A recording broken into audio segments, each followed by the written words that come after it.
नमस्कार दोस्तों, pass pro YouTube channel में आप सभी का स्वागत है। चलिए दोस्तों, आज केंद्रीय शिक्षक पात्रता परीक्षा 2019 का प्राथमिक स्तर बाल विकास का पहला प्रश्न लेते हैं। बाल विकास का पहला प्रश्न है, छात्र केंद्रित शिक्षा शास्त्र की क्या विशेषता है? ऑप्शन ए, यत्र वत्र याद करना। ऑप्शन बी, योग्यता के आधार पर विद्यार्थियों को नामांकित करना तथा वर्गीकरण करना। ऑप्शन सी, केवल पाठ्य पुस्तकों पर निर्भर होना। ऑप्शन डी, बच्चों के अनुभव को प्रमुखता देना। इसका राइट आंसर होगा ऑप्शन डी, बच्चों के अनुभवों को प्रमुखता देना। प्रश्न नंबर 2, संवेग एवं संज्ञान एक दूसरे से हैं सन्निहित, संबंधित नहीं, पूर्णतः अलग, स्वतंत्र। इसका राइट आंसर होगा ऑप्शन ए, सन्निहित। प्रश्न नंबर 3, संरचनावादी ढांचे में अधिगम प्राथमिक रूप से ऑप्शन ए, अनुबंधन द्वारा अर्जित है, अवबोधन की प्रक्रिया पर केंद्रित है।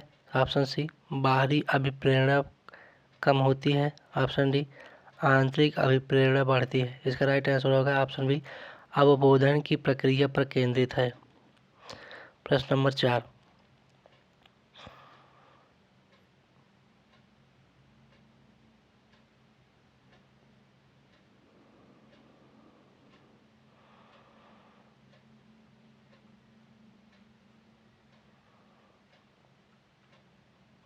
अनेक घटनाओं के बारे में बच्चों के द्वारा बनाए गए सहजानुभूत सिद्धांतों के संदर्भ में एक शिक्षिका को क्या करना चाहिए? ऑप्शन ए, बार बार याद करने के द्वारा एक सही सिद्धांत से बदल देना चाहिए। ऑप्शन बी, प्रतिकूल प्रमाण एवं उदाहरणों को प्रस्तुत करके बच्चों के इन सिद्धांतों को चुनौती देनी चाहिए। ऑप्शन सी, बच्चों के इन सिद्धांतों को अनदेखा करना चाहिए। ऑप्शन डी, बच्चों को दंडित करना चाहिए। इसका राइट आंसर होगा ऑप्शन बी, प्रतिकूल प्रमाण एवं उदाहरणों को प्रस्तुत करके बच्चों के इन सिद्धांतों को चुनौती देना चाहिए। प्रश्न नंबर 5, बच्चों को अधिगम गतिविधियों में भागीदारी करने के लिए लगातार पुरस्कार देना व दंड का प्रयोग करने से क्या प्रभाव पड़ता है? ऑप्शन ए, बच्चों को प्रदर्शन आधारित लक्ष्यों के बजाय निपुणता पर ध्यान देने के लिए प्रोत्साहित करेगा। ऑप्शन बी है, अधिगम में बच्चों की स्वाभाविक अभिरुचि तथा जिज्ञासा कम होती है। ऑप्शन डी है, बाहरी अभिप्रेरणा कम होती है, आंतरिक अभिप्रेरणा कम होती है। इसका राइट आंसर होगा ऑप्शन बी, अधिगम में बच्चों की स्वाभाविक अभिरुचि तथा जिज्ञासा कम होती है। प्रश्न नंबर 6, संरचनावादी सिद्धांतों के अनुसार अधिगम के बारे में निम्नलिखित कथनों में से कौन सा सही है? ऑप्शन ए, अधिगम आवृत्ति संबंध के द्वारा व्यवहारों का अनुबंधन है। ऑप्शन बी, अधिगम सक्रिय विनियोजन के द्वारा ज्ञान की संरचना की प्रक्रिया है। सी, अधिगम पुनरुत्पादन एवं स्मरण की प्रक्रिया है। ऑप्शन डी, अधिगम यथावत याद करने की प्रक्रिया है। इसका राइट आंसर होगा ऑप्शन बी, सक्रिय विनियोजन के द्वारा ज्ञान की संरचना की प्रक्रिया है। प्रश्न नंबर 7,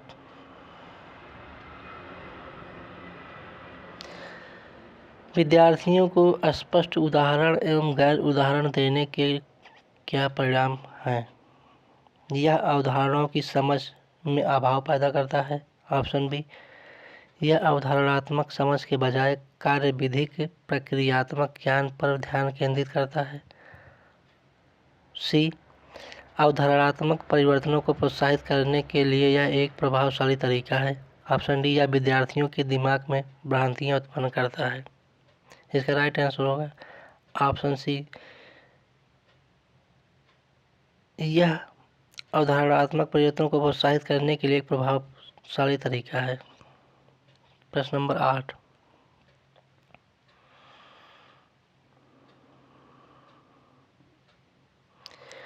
एक प्राथमिक विद्यालय की अध्यापिका बच्चों को एक प्रभावशाली समस्या समाधान करता बनने के लिए किस प्रकार से प्रोत्साहित कर सकती है?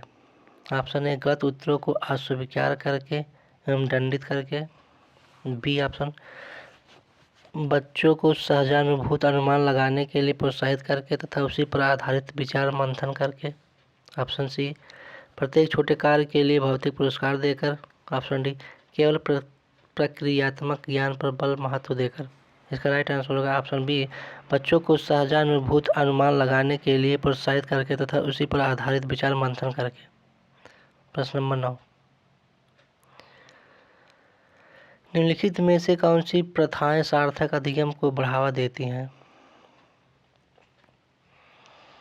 शारीरिक दंड, सहयोगात्मक अधिगम, पर्यावरण, सतत एवं समग्र मूल्यांकन, निरंतर तुलनात्मक मूल्यांकन। इसका राइट आंसर होगा ऑप्शन डी सहयोगात्मक अधिगम, वातावरण, सतत एवं समग्र मूल्यांकन, अध्यापक की संरचना, भूमिका, रोचक पाठ्य सामग्री। प्रश्न नंबर 10, शिक्षक बच्चों की जटिल अवधारणाओं की समझ को किस प्रकार सहज कर सकते हैं? बार बार यांत्रिक अभ्यास के द्वारा, अन्वेषण एवं परिचर्चा के लिए अवसर उपलब्ध करके, एक व्याख्यान देकर, प्रतियोगितात्मक अवसरों की व्यवस्था करके। इसका राइट आंसर होगा ऑप्शन बी अन्वेषण एवं परिचर्चा के लिए अवसर उपलब्ध करके। प्रश्न नंबर 11, वैयक्तिक विभिन्नताओं का प्राथमिक कारण क्या है?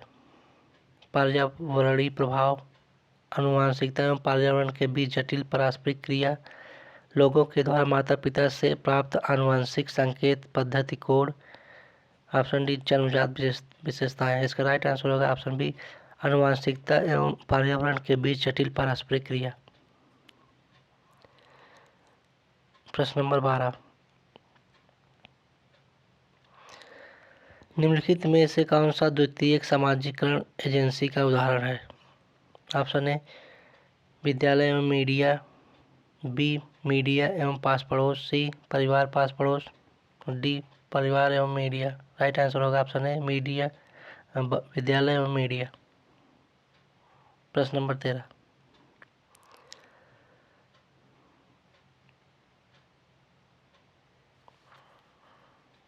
निम्नलिखित अवधि में से किसमें शारीरिक वृद्धि एवं विकास तीव्र गति से घटित होता है?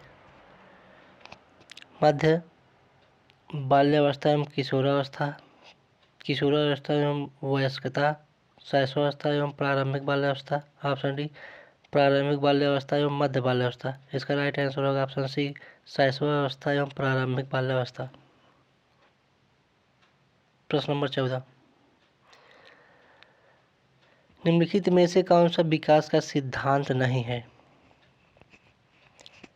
ऑप्शन ए विकास आनुवंशिकता एवं पर्यावरण दोनों के द्वारा प्रभावित होता है।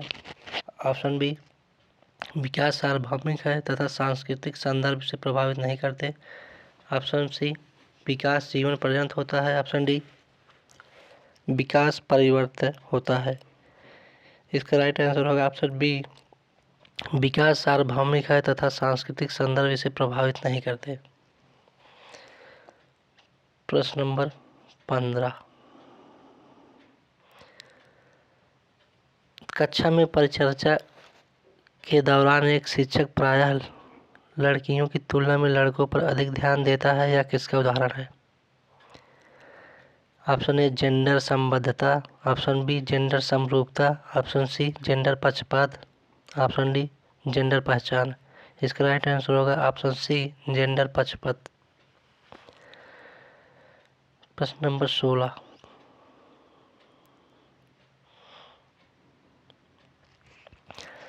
बच्चों में जेंडर रूढ़िवादिता एवं जेंडर भूमिका अनुरूपता को कम करने के लिए निम्नलिखित में से कौन सी पद्धति प्रभावशाली है?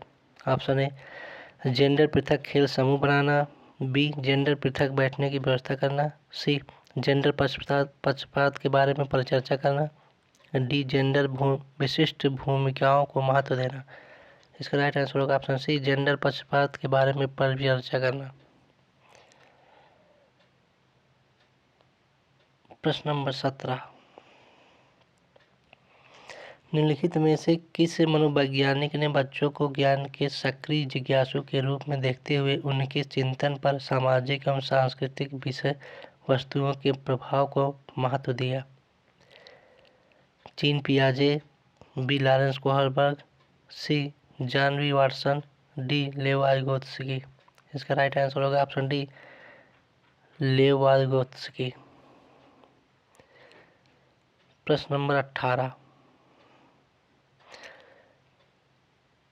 भाषा के अर्जन एवं विकास के लिए सर्वाधिक संवेदनशील अवधि कौन सी है? ऑप्शन ए मध्य बाल्यावस्था, ऑप्शन बी किशोरावस्था, ऑप्शन सी जन्म पूर्व अवधि, ऑप्शन डी प्रारंभिक बाल्यावस्था। राइट आंसर होगा ऑप्शन डी, प्रारंभिक बाल्यावस्था। प्रश्न नंबर 19,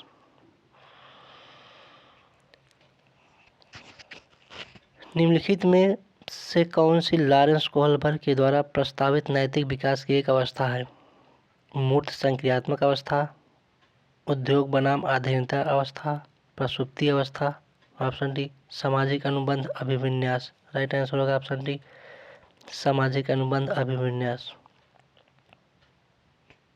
प्रश्न नंबर 20, निम्नलिखित व्यवहारों में से कौन सा जीन पियाजे के द्वारा प्रस्तावित मूर्त संक्रियात्मक अवस्था को विशेषित करता है? आस्थगित अनुकरण, पदार्थ अस्थायित्व, प्रतीकात्मक खेल, विचारों की अनुत्क्रमणीयता, परिकल्पित निगमनात्मक तर्क, साध्यात्मक विचार, ऑप्शन डी संरक्षण कक्षा समावेशन। इसका राइट आंसर होगा ऑप्शन डी, संरक्षण कक्षा समावेशन। प्रश्न नंबर 21,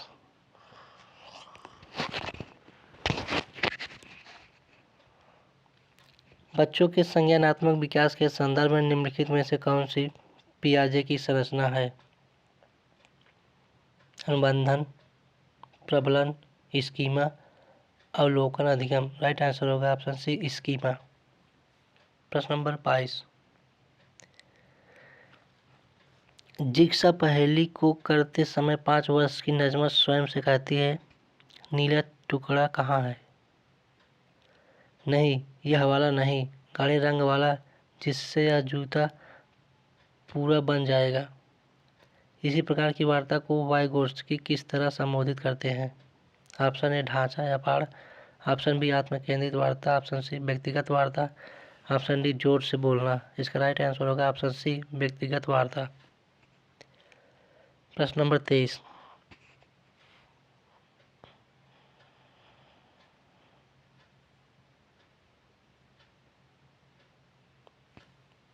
बच्चों को संकेत देना तथा आवश्यकता पड़ने पर सहयोग प्रदान करना निम्नलिखित में से किसका उदाहरण है? मॉडलिंग, पाड़ या ढांचा, प्रबलन, अनुबंधन। राइट आंसर होगा ऑप्शन बी पाड़ या ढांचा। प्रश्न नंबर 24, रूही हमेशा समस्या के एकाधिक समाधानों के बारे में सोचती है। इनमें से काफ़ी समाधान मौलिक होते हैं। रूही किन गुणों का प्रदर्शन कर रही है? अनम्य विचारक, ऑप्शन बी आत्मकेंद्रित विचारक, सी सृजनात्मक विचारक, डी अभिसारिक विचारक। राइट आंसर होगा ऑप्शन सी सृजनात्मक विचारक। प्रश्न नंबर 25,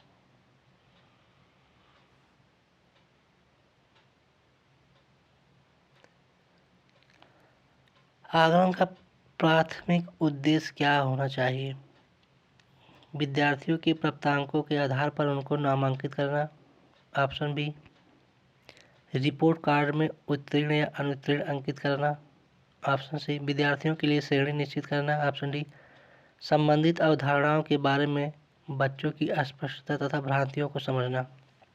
इसका राइट आंसर होगा ऑप्शन डी संबंधित अवधारणाओं के बारे में बच्चों की अस्पष्टता तथा भ्रांतियों को समझना। प्रश्न नंबर 26,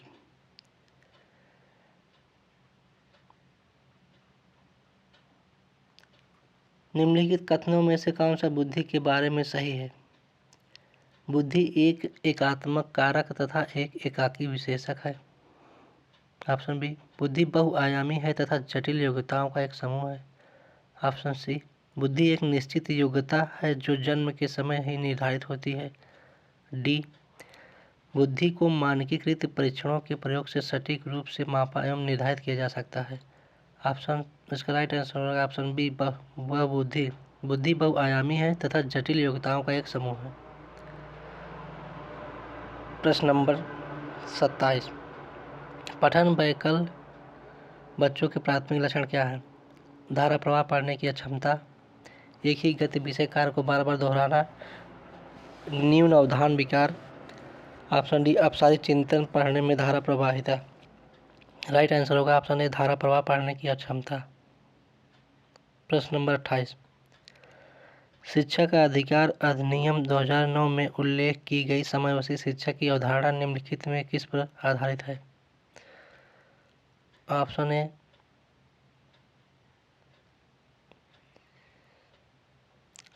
अधिकार आधारित मानवतावादी परिप्रेक्ष्य, ऑप्शन बी, व्यावसायिक शिक्षा उपलब्ध करा करके अशक्त बच्चों को मुख्य धारा में शामिल करना, सी, व्यवहारवादी सिद्धांत, ऑप्शन डी, अशक्त बच्चों के प्रति एक सहानुभूति अभिवृत्ति। राइट आंसर होगा ऑप्शन ए, अधिकार आधारित मानवतावादी परिप्रेक्ष्य। प्रश्न नंबर 29, शिक्षण अधिगम प्रक्रिया में वंचित समूह से संबंधित विद्यार्थियों के द्वारा सहभागिता कम होने की स्थिति में एक शिक्षक को क्या करना चाहिए? ऑप्शन ए, इन विद्यार्थियों से अपनी अपेक्षाओं को कम करना चाहिए, ऑप्शन बी, अपनी शिक्षण पद्धति पर विचार करना चाहिए तथा बच्चों की सहभागिता में सुधार करने के लिए नए तरीके ढूंढने चाहिए, ऑप्शन सी, बच्चों को विद्यालय छोड़ने के लिए कहना चाहिए, ऑप्शन डी, इस स्थिति को जैसी है स्वीकार कर लेना चाहिए। इसका राइट आंसर होगा ऑप्शन बी, अपनी शिक्षण पद्धति पर विचार करना चाहिए तथा बच्चों की सहभागिता में सुधार करने के लिए नए तरीके ढूंढने चाहिए। प्रश्न नंबर 30, प्रश्न का अंतिम, एक समावेशी कक्षा में एक शिक्षक को विशिष्ट शैक्षिक योजनाओं को सक्रिय रूप से तैयार करने के लिए हतोत्साहित होना चाहिए, तैयार नहीं करना चाहिए, कभी कभी तैयार करना चाहिए। इसका राइट आंसर होगा ऑप्शन है, सक्रिय रूप से तैयार करना चाहिए। धन्यवाद दोस्तों।